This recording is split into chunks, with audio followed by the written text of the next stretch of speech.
देहात का कहानी है अपन बियाह ने सूरदास के बरतुहार। यहाँ से मुसलमान चले गए होते आज ये दुर्दशा नहीं होती। बिहार में अपना ठिकाना नहीं है और चले हैं प्रधानमंत्री। भारत में 2.5 करोड़ मुस्लिम थे, आज 30 करोड़ मुस्लिम है। ये भारत की धरती है। भारत में जब तक सनातनियों का बहुमत है तभी तक देश मजबूत है। सनातन ही भारत के लिए सबसे उत्तम रास्ता है भारत को उत्तम भारत बनाने। मंत्री ने जिस ढंग से सेना को अपमानित किया है, कांग्रेस ने भी सेना को अपमानित किया, आज आरजेडी ने भी सेना को अपमानित किया। नीतीश कुमार मुख्य दर्शक बने हुए हैं। नरेंद्र मोदी अग्निवीर को देश का वीर का एक सबूत पेश करे। इस देश में एक देश एक कानून हो कि नहीं, चिट्ठी लिखते लिखते थक गया। डीएम ने भी गोल मटोल बयान दे दिया। सर, बिहार सरकार के एक मंत्री का सेना को लेकर अमर्यादित बयान आया है। सर देखिए, देश का दुर्भाग्य है कि जो हमारा सीमा का रक्षक है, जिसके कारण अभी हम यहाँ फ्री बैठे हुए हैं, जिसके कारण सेना के कारण ही हम रात को गहरी नींद लेकर निफिक्र होकर के सोते हैं, आज उन्होंने बिहार सरकार के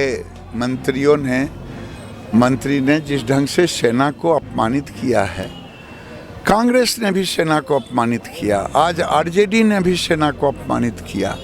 नीतीश कुमार मुख्य दर्शक बने हुए हैं। ये सेना देश का शौर्य का प्रतीक है। ये सेना भारत के गर्व का प्रतीक है।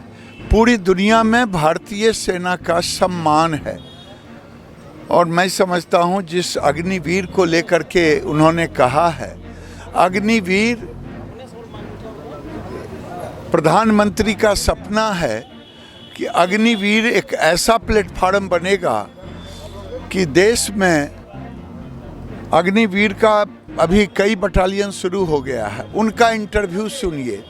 वो कह रहे हैं कि हम एक आदमी का एम्प्लॉयमेंट था, वैकेंसी था आर्मी में, ये 4 को लिया और 4 को लेकर के 22 साल 23 साल की उम्र में एक को नौकरी दिया, 3 को जॉब रेडी टू जॉब बनाया, 10 लाख से 15 लाख रुपया दिया और जॉब के लिए पैरामिलिट्री फोर्स सारे संस्थान तैयार हैं। ये एक जॉब गिवर का एक रेडी टू जॉब का ये प्लेटफार्म बना है। अग्निवीर को नरेंद्र मोदी देश के सामने में गाली देने वाले लोग गाली देते रहें और बिहार सरकार ने जिस ढंग से उस समय आगजनी करवाए, आज अग्निवीर के लिए जो आवेदन मिल पड़ रहे हैं वो युवाओं से जाके पूछें कि क्यों दे रहे हैं। जो अग्निवीर में ट्रेनिंग ले रहे हैं उनका स्टेटमेंट देखें। आज आने वाले दिन में नरेंद्र मोदी अग्निवीर को देश का वीर का एक सबूत पेश करें।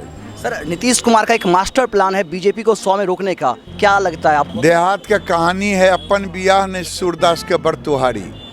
नीतीश कुमार 2010 में 115 सीट लिए और आज 43 सीट पर अटक गए 2020 में। नरेंद्र मोदी देश के प्रधानमंत्री भी रहे, अपने गुजरात के अंदर में इतना कनेक्ट रहे कि दुर्भाग्य से वहाँ एक पुल टूटा, बहुत बड़ा हादसा हुआ, लोगों की मौत हो गई। फिर भी गुजरात की जनता ने उन पर भरोसा किया और गुजरात में 156 सीट आया जो रिकॉर्ड बीट हुआ।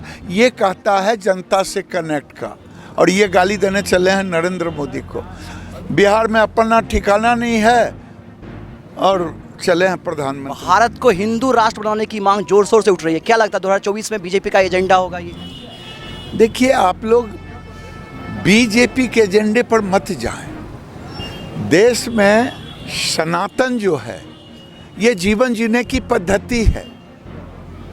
आज जीवन के हर क्षेत्र में जब हम जीवन जीने की पद्धति यही है तो उसमें कहाँ दिक्कत है। भारत का एक तरह से सनातन ही भारत के लिए सबसे उत्तम रास्ता है भारत को उत्तम भारत बनाने में। सर, एक देश एक कानून जिसकी मांग जोर शोर से उठ रही है और भाजपा शासित कुछ प्रदेशों में तो इसकी लगभग तैयारी हो चुकी है, तो क्या लगता है ऐसा आने वाले समय में हो सकता है एक देश एक कानून? आप लोगों से पूछिए, क्या इस देश में एक देश एक कानून हो कि नहीं? 370 धारा लगा करके कांग्रेस ने देश में ऐसा दीवार खड़ा कर दिया, लेकिन अमित शाह लौह पुरुष के रूप में मोदी के नेतृत्व में उसको हटा दिया। किसी ने सोचा था कि 370 हटेगा? किसी ने सोचा था? इसी देश में शाहबानो केस में कांग्रेस ने वोट के लिए लोकसभा में सुप्रीम कोर्ट के आदेश को तार तार कर दिया और महिलाओं को एक नई जिंदगी देने के लिए 3 तलाक को हटा दिया। आज नरेंद्र मोदी और अमित शाह के नेतृत्व में कभी किसी ने सोचा था देश में राम मंदिर बनेगा? बना। किसी ने सोचा था काशी विश्वनाथ अगर नहीं गए हैं तो एक बार मैं आग्रह करूंगा कि जाइए काशी विश्वनाथ का कॉरिडोर। किसी ने सोचा था केदारनाथ का वो दृश्य होगा?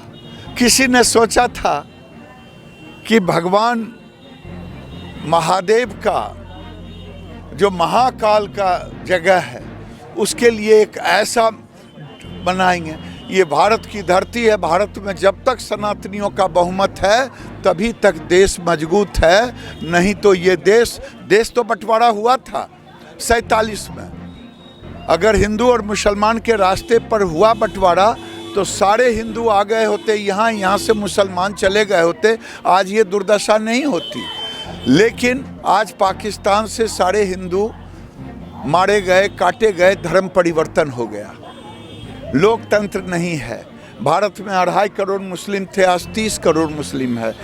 आज भारत में तभी तक लोकतंत्र है जब तक भारत में सनातन का बहुमत है। एक सुखद समाचार सुनने को मिल रहा है सर, बधाई और धन्यवाद देंगे। जो एयरपोर्ट हवाई अड्डा का था बहुप्रतीक्षित मांग था, अब लगातार हमें लोगों को खुशखबरी मिल रही है, इसलिए धन्यवाद सर। क्या कहना चाहेंगे सर? देखिए, मैं चिट्ठी लिखते लिखते थक गया।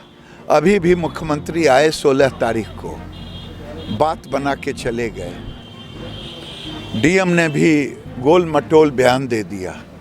जब तक बिहार सरकार दिल्ली के केंद्र के मोदी के नागर मंत्रालय को, एविएशन मिनिस्ट्री को, जब तक वो देंगे नहीं विधिवत, मैं आज भी प्रार्थना कर रहा हूँ, मैं फिर पत्र लिखा हूँ कि विधिवत आप यहाँ से पत्र लिखें, ये बात मत बनाएं। एक आखिरी प्रश्न, लगातार आप कई जगह पर आज दौरा कर रहे हैं सर, बढ़ता हुआ अपराध बेगूसराय एक चिंता का विषय है सर। ये पूरे बेगूसराय वासियों के लिए चिंता का विषय है। आज से 2 महीना पहले बेगूसराय के व्यवसायियों ने कलेक्टर को जाकर के अपनी चाबी दे दिया कि मैं आपको सुपुर्द करता हूं, अब बेगूसराय में व्यवसाय नहीं कर सकता। आज अब मैं फरवरी माह का कर रहा हूं। जिस जिले में मुख्यमंत्री आए और उस जिले में केवल 16 तारीख को मुख्यमंत्री आए, हत्या नहीं हुई। नहीं तो डेट गिना देता हूं, एक दिन भी नहीं बचा जहां हत्या नहीं हुई। ये जंगल राज नहीं है तो क्या है? मैं मुख्यमंत्री जी से प्रार्थना करूंगा कि आप आए बेगूसराय, लेकिन आपने लॉ एंड ऑर्डर पर कुछ नहीं, न आप समीक्षा किया न कुछ बयान दिया। धन्यवाद सर। तो आज विभिन्न मुद्दों पर हमने केंद्रीय मंत्री गिरिराज सिंह से बात की और उन्होंने पूरी बेबाकी से और पूरी स्पष्टता के साथ अपनी बात रखी। लगातार आप बने रहेंगे हमारे साथ, इस तरह के तमाम ज्वलंत मुद्दों को लेकर हम आप तक आते रहेंगे। कैमरामैन रोहन के साथ मैं गौरव कुमार पाठक, केवी स्टूडियो बिहार।